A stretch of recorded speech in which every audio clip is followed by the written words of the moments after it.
Bismillahirrahmanirrahim. Assalamualaikum warahmatullahi wabarakatuh. Pada pertemuan hari ini, kita akan belajar mengenai farmakologi antibiotik bagian pertama. Klasifikasi dari antibiotik secara umum bisa dibagi berdasar jangkauan terhadap jenis bakteri. Antibiotik bisa terbagi menjadi antibiotik broad spectrum atau antibiotik yang mempunyai spektrum luas, yaitu antibiotik yang bisa melawan berbagai jenis mikroorganisme, dan antibiotik narrow spectrum atau antibiotik yang berspektrum sempit, yaitu antibiotik yang hanya melawan bakteri secara lebih spesifik. Berdasarkan daya hambatnya, ada antibiotik yang bersifat bakteriosid, yaitu mempunyai kemampuan untuk membunuh bakteri, dan antibiotik yang bersifat bakteriostatik, yang artinya pada antibiotik ini hanya dapat menghentikan pertumbuhan dari bakteri. Mekanisme aksi dari antibiotik bisa digolongkan berdasarkan tempat kerjanya. Yang pertama adalah antibiotik yang bekerja pada sistem penghambatan sintesis dinding sel bakteri. Yang kedua adalah antibiotik yang cara kerjanya mengganggu integritas membran sel. Yang ketiga adalah antibiotik yang mentargetkan pada penghambatan sintesis DNA bakteri dan mengeblok replikasi sel. Keempat adalah antibiotik yang bekerja dengan cara menghambat sintesis protein. Dan yang kelima adalah antibiotik yang bekerja dengan menghambat pembentukan enzim metabolik. Sekarang kita akan membahas satu persatu mengenai mekanisme kerja dari antibiotik. Yang pertama, kita akan membahas tentang antibiotik yang bekerja dengan cara menghambat pembentukan sintesis dinding sel bakteri. Dinding sel sangat penting untuk pertumbuhan dan kelangsungan hidup bakteri. Dinding sel ini memberi bentuk pada sel bakteri dan melindunginya dari lisis sel spontan akibat dari perbedaan tekanan osmotik yang tinggi yang dihasilkan dari konsentrasi protein dalam sitoplasma bakteri. Bakteri ini memiliki dua jenis tipe dinding sel yang berbeda. Yang pertama disebut bakteri gram negatif. Ciri dari gram negatif ini adalah adanya membran luar yang dihubungkan oleh lipoprotein ke lapisan dalam tipis peptidoglikan. Bakteri yang kedua disebut gram positif. Gram positif ini mempunyai dinding sel yang dicirikan dengan bentukan peptidoglikan yang banyak dan saling berhubungan satu dengan yang lain.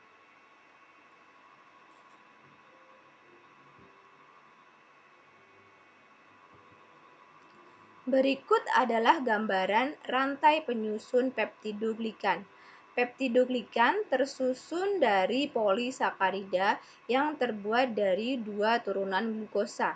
Yang pertama adalah N-asetilglukosamin atau NAG dan N-asetilmuramic acid atau NAM, bergantian dalam rantai yang panjang. Rantai-rantai tersebut dihubungkan secara silang atau cross-linking satu sama lain oleh tetrapeptida yang memanjang dari unit gula NAM. Nah, ini akan memungkinkan peptidoglikan membentuk struktur seperti kisi-kisi. 4 asam amino yang menyusun tetrapeptida adalah L-alanin, D-glutamin, L-lisin atau mesodiaminopimelic acid, dan D-alanin. Biosintesis dari peptidoglikan ini juga dimediasi oleh suatu enzim transpeptidase. Enzim transpeptidase ini untuk selanjutnya dikenal sebagai penicillin binding protein.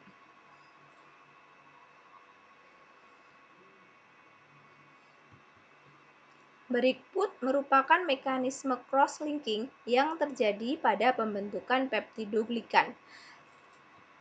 Satu rantai peptidoglikan akan dihubungkan secara cross-linking dengan rantai peptidoglikan lain.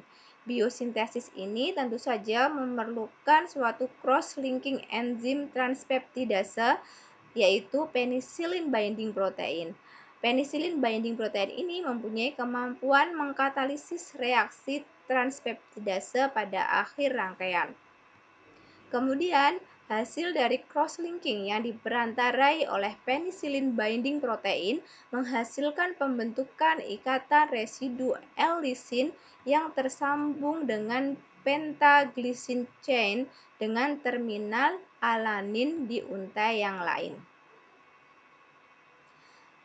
Setelah cross-linking terjalin, maka enzim penicillin binding protein akan terlepas dari sistem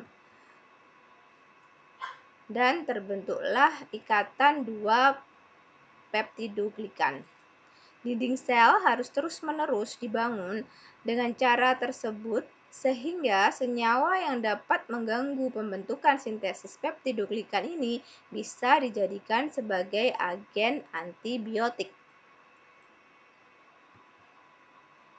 Kelompok antibiotik dicirikan dengan cincin beta-laktam pada bagian inti strukturnya, dan ini adalah bagian yang menyerupai substrat untuk berikatan dengan penicillin binding protein.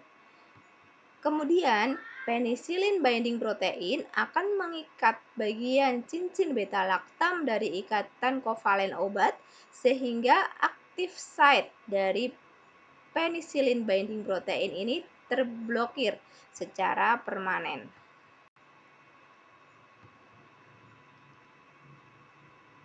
Hal tersebut mengakibatkan enzim transpeptidase tidak dapat menjalankan fungsinya dalam mensintesis dinding sel bakteri, sehingga bakteri akan mengalami lisis karena ketidakstabilan osmotik.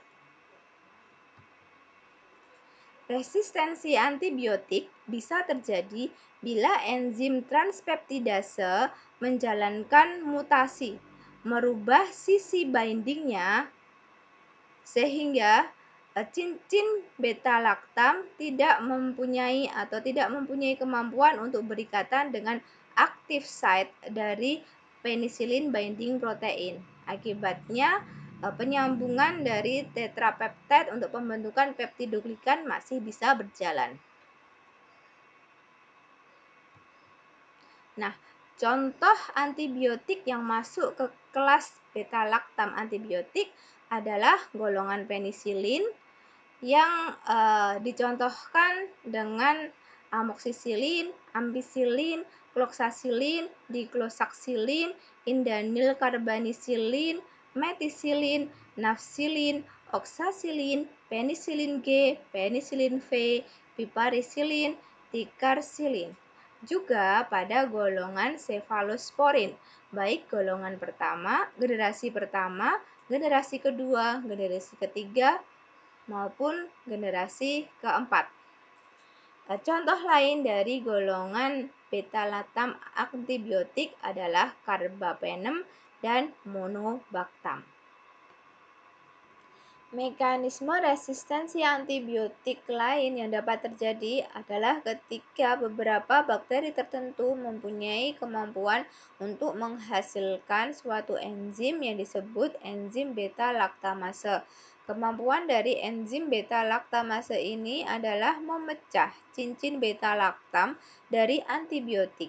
Dengan demikian, aktivitas antibakteri dari obat tersebut akan terganggu karena cincin beta-laktamnya dirusak oleh enzim beta-laktamase. Sejumlah penemuan telah berhasil mengatasi keadaan tersebut dengan ditemukannya senyawa yang dapat menghambat enzim beta-laktamase secara permanen dan senyawa tersebut diformulasikan sebagai kombinasi dengan antibiotik golongan beta-laktam. Senyawa tersebut adalah avibactam, asam klofulanat, sulbactam, tazobactam. Hal demikian tidak terjadi pada carbapenem dan monobactam karena struktur struktur cincin beta-laktam pada karbapenem dan monobaktam sudah mengalami modifikasi, sehingga enzim beta-laktamase sudah tidak bisa mempengaruhi cincin beta-laktam yang ada pada karbapenem dan monobaktam. Sekian pembahasan tentang antibiotik bagian pertama ini. Kurang lebihnya saya mohon maaf. Assalamualaikum warahmatullahi wabarakatuh.